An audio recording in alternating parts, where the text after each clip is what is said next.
What is going on, guys? Noah Brewer here, back again with another video, and today I'm going to be making a video for more of my loyal followers that are actually implementing my methods with Facebook ads. I kind of want to go into how you can actually be super efficient and really know what you're doing and move forward with efficiency with Facebook ads, because I know a lot of what I talk about is strategy and it's very methodological, and I don't really talk too much about the stuff in this video, and if you're trying to follow my methods, especially once you get to the point where you're actually trying to scale, this is the kind of stuff that you need to know. So this is going to be a little bit more specifically tailored towards Facebook ads in general. I'm not going to be going over any specific strategies, but this is all stuff that you kind of need to know if you're doing Facebook ads. And the topic here is just essentially how to be more efficient, stop wasting time, how to be better at decision making, when you're trying to scale, just this sort of stuff that I feel like you should know. A few key points here, kind of in random order. All of these things are equally as important. So first off, we're going to get into, in order to effectively test and scale, you need to know your numbers. Now, what numbers do you need to know specifically? I'm showing on the screen right now, you have your average product cost, what you sell your product for, your lowest break-even point, your average gross profit percentage, your average order value, and your average order value gross profit. Now, if you can look at it and do the math and figure out what these are on your own, then good. But if you can't, product cost is what you buy the product for, including shipping. So include shipping in that. Essentially, the cost to get the product to your customer. The product sale price is whatever you're getting for that product, including shipping. So if you're charging shipping, include it. Your lowest break-even point. This is essentially, this is good if you have variance. This is going to be like your cheapest break-even point for the specific product. So not on your entire store, but if you have one variant where you make $100 in profit and you have another variant where you only make $20 in profit, then your lowest break-even point is going to be the $20 one.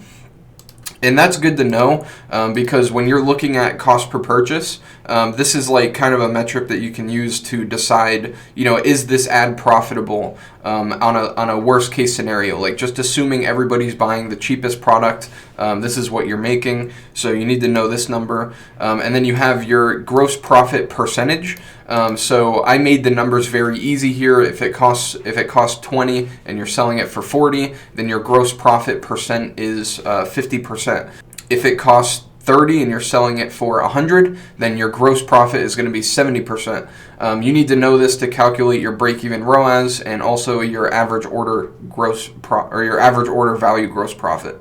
Average order value is something that you're not going to know until you're a week or two into scaling, but this is essentially just your average order value, and then you take this percentage of your average order value, and that comes out with your average order value gross profit. So your lowest break-even point is essentially the worst case scenario, and the average order value break-even point is going to be kind of like your average case scenario. So in this situation, you can have a $25 cost per purchase and still be very profitable because your average gross profit is $40. So these are obviously important to know, because if you are in that situation where you have a cost per purchase of $25 and your lowest break even is 20, you would still want to keep that campaign on, obviously, because it's still profitable. And then you can look at conversion value and ROAS and start figuring out, is that campaign actually bringing in that average order value that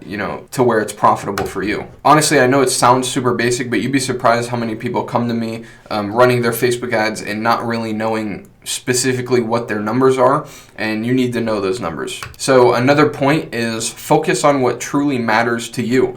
Now, it depends on what business you're in, but for the sake of this YouTube channel, we mainly focus on selling physical products. So what matters when you're advertising for physical products is well, obviously the amount you spend, because you got to know how much you're spending, but purchases, cost per purchase, ROAS, conversion value, essentially the thing that brings a direct return. The reason that you're advertising is to get purchases. It's not to get a low CRM or a low CPM. It's not to get a good click-through rate. It's not to get a good cost per link click. It's to get purchases. So I see a lot of people get distracted on, oh, like my CTR isn't that high, or my CPM is super high. Like just they get distracted with all these different things and all these different metrics when at the end of the day, it doesn't really matter. And the thing that I like to tell people when they come to me, like, how do I get a lower click-through rate? Or how do I get a higher click-through rate? How do I get a lower cost per click? I tell them just run ads in India, because the truth is, if all you're trying to get is a lower cost per click, it's very easy to do that. All you got to do is just run an ad where CPMs are super low and just have a clickbaity ad. But at the end of the day, that's not your goal. It shouldn't be your goal to get a good cost per link click. It should be your goal to get a good return on your ad spend. So there is an argument that, if you have a better click-through rate or a better cost per link click, you can drive more traffic and get more purchases. But like I said, do not get distracted from the goal. If you have $1,000 CPM, but your ROAS is like 5 or 6, and that's profitable for you, then who cares about the $1,000 CPM? Just let it run, and you could honestly scale that. Like, that's a really good ROAS. Obviously, it would be kind of beneficial to try and lower that CPM, but don't get caught up in it, and don't think that your campaign is doing bad just because you have a low click-through rate. Look at what matters and put your focus on what matters. Because if you try to focus on getting a good cost per link click, you're going to get a good cost per link click. So focus on getting a good cost per purchase so that you can get a good cost per purchase. So this is something that I actually do talk about quite a bit. It's essentially having like a process of operating. It's kind of like a system to your madness. You can see on the screen it says have structure to your madness. A lot of people go into Facebook ads with the mindset of like, oh, let's just put up a test campaign, and if it does good, we'll increase the budget, we'll do this, we'll do that, we'll make a new campaign breaking down by country. There's no real structure to what they're doing, and it really definitely hurts them, because when it comes to analyzing your campaigns, looking for patterns, like all the necessary things that you need to follow like a replicatable strategy that's actually going to make you money, is just wiped out of the water. If you're not following a system, if you're not following any process of operating, like what I'm talking about when I say that is essentially, instead of making a new campaign randomly whenever you feel like it, try to stick to some sort of process, right? Like try to do one new campaign every 3 days. Try to do one new retargeting campaign every single week. Build some sort of structure so that when you're actually scaling and when you're testing and when you're trying to maintain a product, your results will actually be consistent. And one can argue that your results are actually going to be much better, because when you are being consistent, like when you make the campaign every 3 days, everything becomes a lot more predictable. It becomes predictable, like, okay, now I know that the last campaign that I made worked perfectly in that 3-day period, and you have something to judge your new campaign against. I've always been a believer that consistent actions bring you consistent results. And, if you're not putting in consistent actions into your ad account, then you can't really expect your results to be consistent. If you're just randomly making campaigns, everything is going to be random. It's going to be crazy. And it's not that you can't see success by doing things randomly, because trust me, I've had a ton of people come to me where their shit's all out of order, and they're naming campaigns crazy, and they're just doing everything nuts, and it works fine. The issue is, they come to me for a reason, because they don't have a system. They don't have an easy, predictable way to increase what they're doing, because they have no idea what they're doing. They're just doing random stuff. So the next couple things are about organization, naming your campaigns and your ad sets. This is super important. Please do not be random with your campaign names and your ad set names. Ad names don't really matter that much. But campaigns and ad sets definitely do. In terms of naming campaigns, I'll just name it whatever the product is, if it's a test campaign, and if it's a scale campaign, or if it's further down the line, you're just add whatever's in that campaign. So like the best example is your product name and then a dash and top 5 CBO 100, or product name, retargeting 180. This just keeps things very organized, and when you're in your dashboard and you're looking at all your results, you can really compare each campaign and see exactly what's in it just by looking at the campaign names. Analyzing becomes very, very easy when you name things properly, because it's really simple to compare and contrast different campaigns, different ad sets from each other, and that'll help you with decision making down the line.